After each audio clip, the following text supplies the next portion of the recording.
Basta abrir qualquer livro de história para saber o quanto Portugal já enriqueceu às custas do Brasil. Mas hoje, a travessia se inverteu. Brasileiros que cruzam o oceano para empreender em Portugal representam atualmente uma fatia bastante significativa dos imigrantes. Eles são jovens, qualificados e no auge da capacidade produtiva.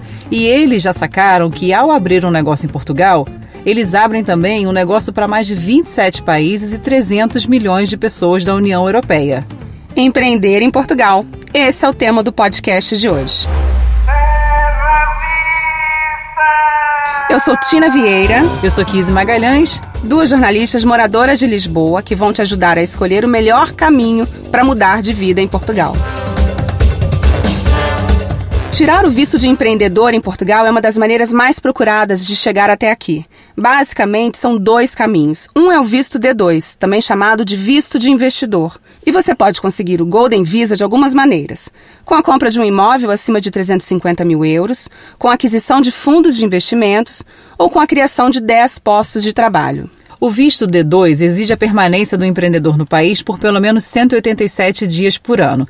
Já o visto Golden, apenas 7 dias por ano são suficientes. Sem contar que após 5 anos, o estrangeiro com algum desses vistos que a gente falou pode então pedir a cidadania portuguesa. Vale a pena também dizer que tem um outro tipo de visto possível de ser solicitado, embora seja bem mais específico porque tem a ver com a área de tecnologia, que é o Startup Visa, um programa de acolhimento de estrangeiros que pretendem desenvolver um projeto de empreendedorismo e inovação em Portugal. Ou seja, Portugal é hoje procurado por um perfil de brasileiros que muitas vezes já tem uma carreira consolidada no Brasil, já construiu algum patrimônio, mas que procura um novo país para recomeçar. E os que já estão aqui nesse perfil não pensam em voltar.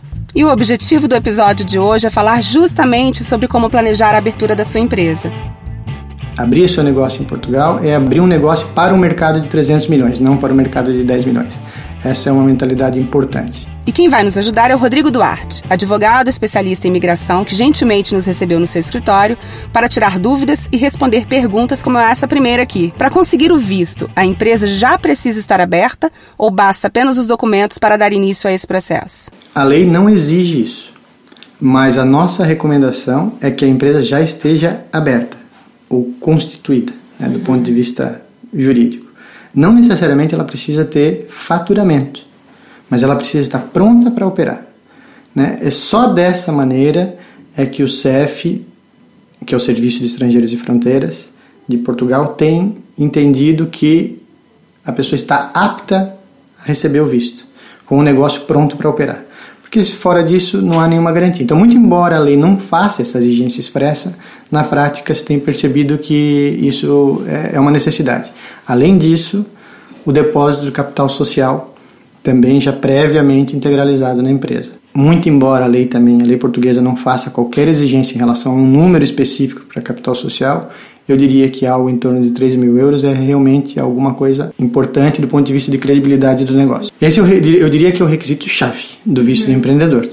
Então, a abertura do negócio ou da atividade empresarial que se pretende exercer em Portugal. E você pode fazer tudo isso do Brasil? Pode, Então, a constituição de empresa em Portugal pode ser feita de duas maneiras. Presencialmente, junto a um balcão, que é o balcão do empreendedor, num serviço chamado Empresa na Hora, que você fica sujeito a todas as informações previamente estabelecidas por lá, nomes pré-aprovados, formatos de contrato já pré-existente, ou você pode fazer daí privativamente através do auxílio de um advogado que vai constituir de forma personalizada a sua empresa, atender aos requisitos que os sócios ou o sócio pretende e submeter esse pedido de constituição numa conservatória, que seria o equivalente ao registro comercial no Brasil, a junta comercial no Brasil. Tudo através do Brasil, desde que seja por um advogado, a empresa é constituída e a pessoa está apta a submeter o pedido junto ao consulado do visto de empreendedor. Rodrigo, esse visto tem validade de quanto tempo? Todos os vistos têm validade após a sua concessão de 120 dias. A partir do momento que eu recebo o selo do visto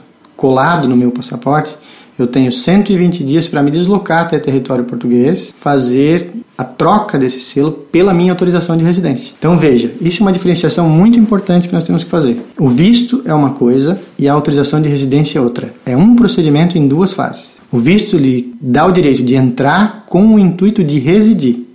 E a autorização de residência é o que vai lhe conferir efetivamente o direito de residir em Portugal. A partir deste momento é que você é considerada residente.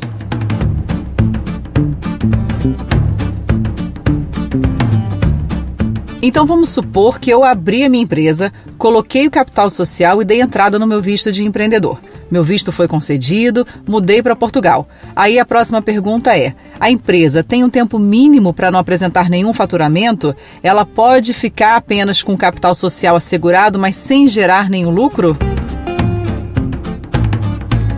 O que o CEF vai pretender nas inovações é que fique evidente que o sócio ou os sócios da empresa estão oferindo renda dela. O que não significa necessariamente que a empresa tenha que dar lucro ou ela esteja já... Nós sabemos que o negócio tem um tempo de maturação, que varia entre 1 a 5 anos. Aliás, a grande maioria das empresas não sobrevive a esse período. Mas o que o CEF vai querer, aí do ponto de vista migratório, é que na renovação fique evidente que o sócio recebe um salário dessa empresa, que essa empresa está operacional, ainda que ela não dê lucro. Ela não pode ficar 12 meses, que vai ser o período de validade do primeiro título de residência, sem faturamento nenhum. Ela vai ter que ter, sim, algum tipo de movimento, ainda que ela não dê lucro. Quem abre uma empresa em Portugal precisa levar em conta que vai ter uma série de gastos e obrigações que talvez ele nem pudesse supor que teria no Brasil. Então agora o Rodrigo vai falar sobre onde a gente deve ficar muito atento em relação às diferenças entre abrir empresa nos dois países. Isso, começando pelo aspecto financeiro, uma diferença bastante impactante para aqueles que têm um pequeno ou médio negócio no Brasil é: aqui em Portugal é obrigado a ter um contador, aqui chamado contabilista, desde o início do seu negócio. Não há como você ter um negócio desvinculado. É obrigatório a todas as empresas, chamadas pessoas coletivas, terem a contabilidade organizada. Vale frisar também que o fato de ter essa contabilidade organizada significa que a separação entre o negócio e a pessoa física ela é muito mais evidente do que no Brasil, numa empresa individual, por exemplo. Aqui a empresa, sim, é tratada como um negócio completamente distinto, completamente diferente do rendimento, do orçamento da pessoa física. Não há como se misturar, até por conta da contabilidade organizada. E essa contabilidade ela tem um grau de cruzamento de informações muito maior do que no Brasil, com a Receita Federal. Essa mudança de perspectiva e de comportamento é bom que se tenha em mente desde o início. Outros custos associados também, além da eventual remuneração ou não dos sócios, é a despesa com a segurança social. Mesmo que o sócio não seja remunerado pela empresa, ele obrigatoriamente vai ter que recolher o benefício da segurança social ou da Seguridade Social aqui em Portugal. Então esse também é um custo que o empresário tem que ter em conta, ainda que ele não receba salário no início. Agora, uma pergunta muito importante. Será que o mercado em Portugal ainda é bom para empreender? Essa é uma pergunta difícil. O que eu poderia dizer? O empreendedor sério, organizado e resiliente sempre vai ter lugar. A facilidade ou não de ingresso, permanência e evolução no mercado de trabalho vai depender muito do segmento, capacidade de alavancagem desse negócio e também da zona de conforto do empresário e da capacidade de produção dele. Mas o mercado, sim, é muito receptivo. Eu poderia salientar que a área de tecnologia da informação é uma área bastante carente de mão de obra e de serviços. O setor de serviços como um todo, não estou me referindo especificamente à zona de restaurantes, alimentação ou só comércio, mas serviços como um todo, né? Eu incluiria inclusive serviços de publicidade, marketing. E quanto aos demais, são realmente bastante pontuais e demandaria ao interessado uma prévia vinda a Portugal e uma análise de mercado mais cuidadosa e mais apurada. E aqui cabe um reforço na mentalidade que deve estar sempre no radar do candidato a empreendedor. Portugal é um mercado pequeno, mas não é um mercado fechado. Ele tem a União Europeia inteira como possível mercado consumidor. Aqui tem 11 milhões de moradores, mas Portugal pode ser um hub de acesso para mais de 27 países com mais de 300 milhões de pessoas do mercado europeu, que residem, transitam e consomem num espaço comum.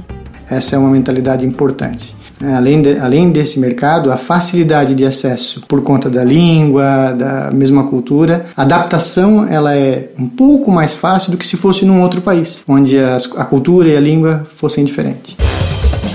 Então vamos pensar sempre, mercado europeu. Esse foi o Terra Vista de hoje, o podcast que vai te ajudar a escolher o melhor caminho para chegar e, por que não, lucrar em Portugal. Você também nos encontra no perfil terravista.portugal, lá no Instagram. No nosso perfil, a gente te mantém atualizado com notícias sobre imigração, mudanças de lei, os melhores lugares para morar, além de fotos, vídeos e dicas para o seu dia a dia na cidade.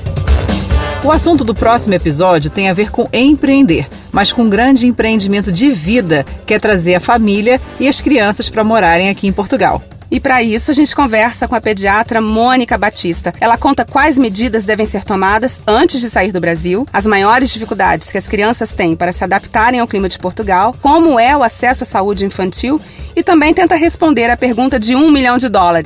Precisa ou não precisa de plano de saúde? Obrigada pela audiência e até a próxima!